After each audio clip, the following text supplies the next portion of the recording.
Hey Castar, vous voulez savoir où trouver votre matos jeux et figurines? L'Antre du Blub. L'Antre du Blub, c'est une super boutique en ligne où tu pourras acheter des jeux de figurines, du matériel de modélisme, des jeux de société, des cartes, des jeux de rôle et des promos. T'es en train de lire le menu du site en fait. Ouais. L'Antre du Blub. Mais l'Antre du Blub, c'est aussi un magasin à Chartres et les boutiques indépendantes, c'est bien.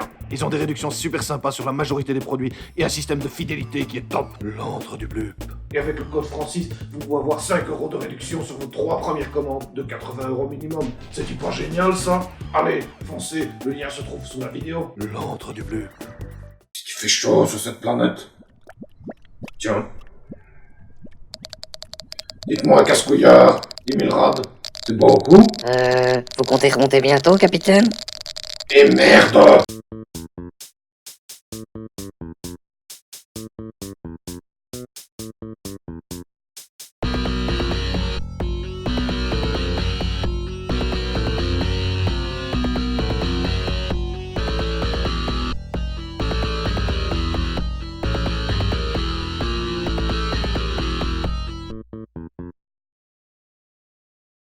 Salut Castar, moi c'est Francis, le king de la mini, l'empereur du speed painting et le maître de guerre du quick and dirty. Dans cet épisode, nous allons voir comment créer 2 socles et un décor de type désert radioactif ou désolation toxique, à utiliser pour vos parties de punk apocalyptique, Warhammer 40 000, Fallout ou autre.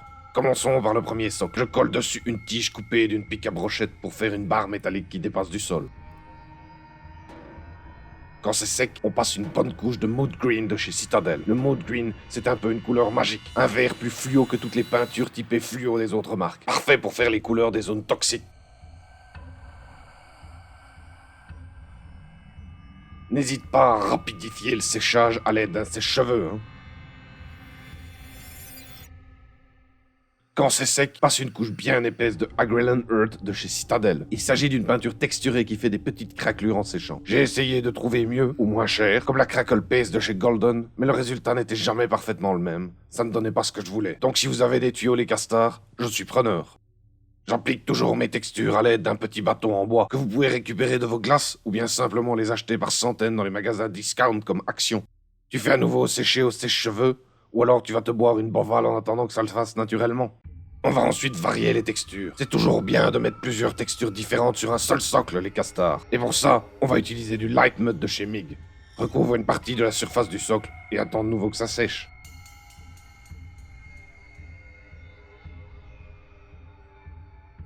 Puis on passe à la peinture. Je veux une couleur désert jaune-brun. Pour ça, on va utiliser une base de Tau Light Ocre de chez Citadel, mélangée avec une pointe de Xereus Purple de chez Citadel aussi. Le violet est une des couleurs qui permet d'assombrir le jaune. Retenez juste ça, les castars. Si vous voulez plus de conseils sur la théorie des couleurs, il y a déjà plein de vidéos sur le net. Et j'en ferai peut-être une à ma sauce un de ces jours aussi. Alors là, il faut être subtil. À savoir qu'il va falloir recouvrir la partie sable, faite avec du Light Mud de chez MIG, sans dépasser sur la partie craquelée. Car si de la peinture bien liquide se glisse entre les craquelures, adieu la belle couleur verte sous-jacente.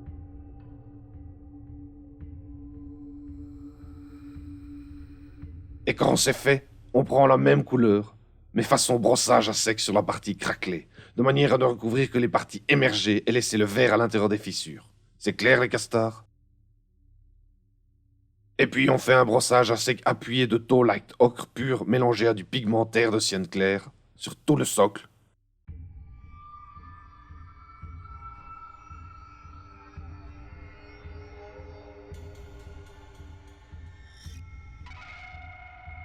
Et pour finir, un dernier brossage à sec sur tout le socle aussi, plus léger celui-là, de Tau Light Ocre pur. Et voilà, il ne reste plus qu'à peindre la barre métallique et à la rouiller à un rien, et tu as un socle qui en jette pas mal. Conseille à tes soldats d'éviter de respirer la poussière dans le coin quand même.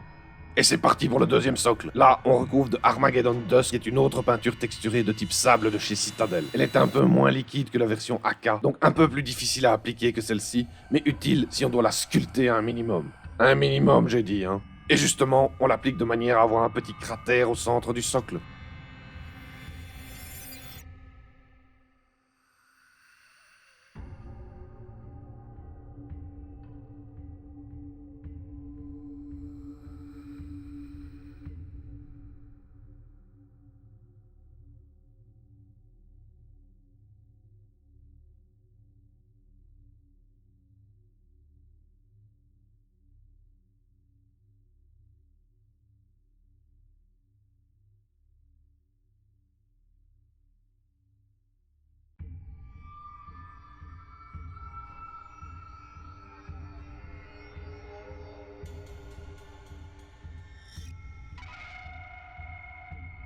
Quand c'est sec, on lui fait subir le même traitement de couleur que le socle précédent.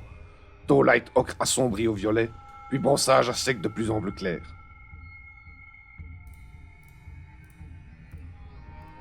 Et là, on passe à la partie marrante. Ajouter des détails qui claquent.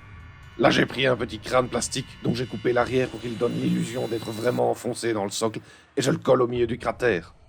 Puis je prends du Still Water de chez Vallejo, qui est un liquide qui permet de faire des effets d'eau tranquille, donc parfait pour les flaques, les lacs et les étangs d'hiver. Dans ce cas, je le mélange avec du Mood Green pour lui donner la teinte d'un liquide hautement dangereux. Attention, hein, mon castard.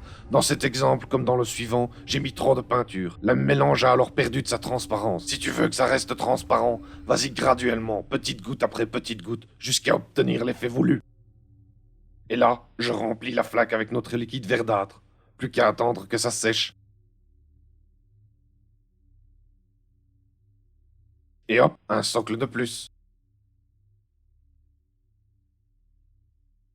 Et maintenant, le décor. On va faire une zone de flaques toxiques, un terrain a priori infranchissable dans la majorité des jeux, sauf si l'acide ne fait pas fondre les chaussures, les pieds et les os de tes unités, bien sûr. En résumé, je découpe un socle de la taille et de la forme voulue dans du balsa. Tu peux aussi utiliser du carton plume, mais je suis moins fan, parce qu'il gondole parfois à cause des textures qu'on lui applique. Puis je découpe une forme similaire mais plus petite où je coupe des trous pour faire les cratères.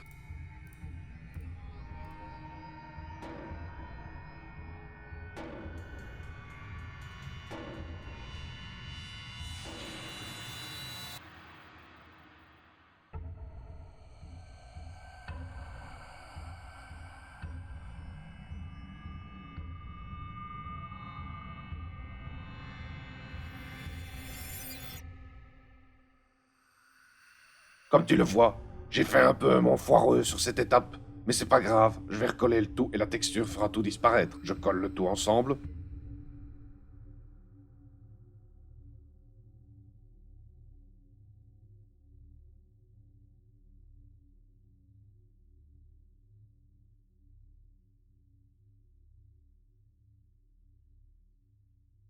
Et puis à l'aide de Light Mud de chez MIG, je texture le tout très lourdement pour deux raisons. Couvrir les angles de la deuxième forme pour que ça paraisse plus naturel, et rendre le tout étanche pour y verser notre mélange toxique.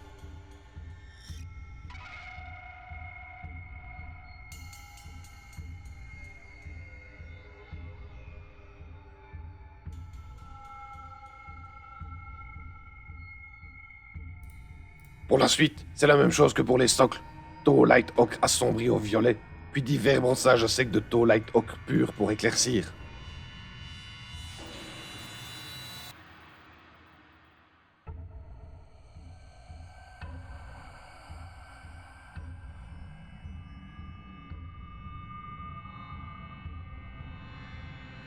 Et puis tu ajoutes dans les cratères le Still Water de chez Vallejo, après l'avoir mélangé à du Mood Green.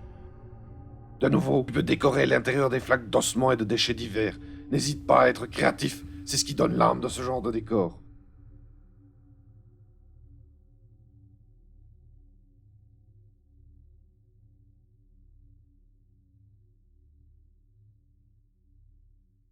Et après séchage, ça donne vraiment trop bien. Si tu as aimé la vidéo, mets un petit pouce et partage-la. Si tu veux aider Francis Mini, il y a un lien sous la vidéo qui t'explique comment le faire. Merci d'avance et bisous les castors.